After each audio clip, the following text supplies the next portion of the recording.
की परत एकदा हिंदुस्थान आणि पाकिस्तानचा सामना येत्या रविवारी होतोय, म्हणजे उद्या. हा निर्लज्जपणाचा कळस झाला, बेशर्मीचा कळस झालेला आहे. एका बाजूला आपल्या सैन्यासाठी सोलारचे टेंट बांधून देणारी टेक्नॉलॉजी देणाऱ्या सोनम वांगचुक यांना देशद्रोही ठरवलं जातं, त्यांना अटक केली जाते, रासुकाखाली अटक केली जाते.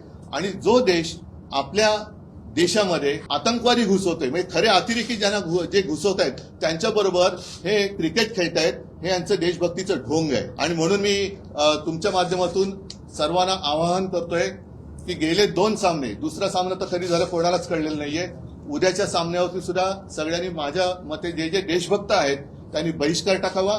त्याचप्रमाणे जे प्रायोजक आहेत, जाहिरातदार आहेत, त्यांना सुद्धा सांगतो की अरे तुम्ही सुद्धा क्रिकेटची देशभक्ती जरा दाखवा.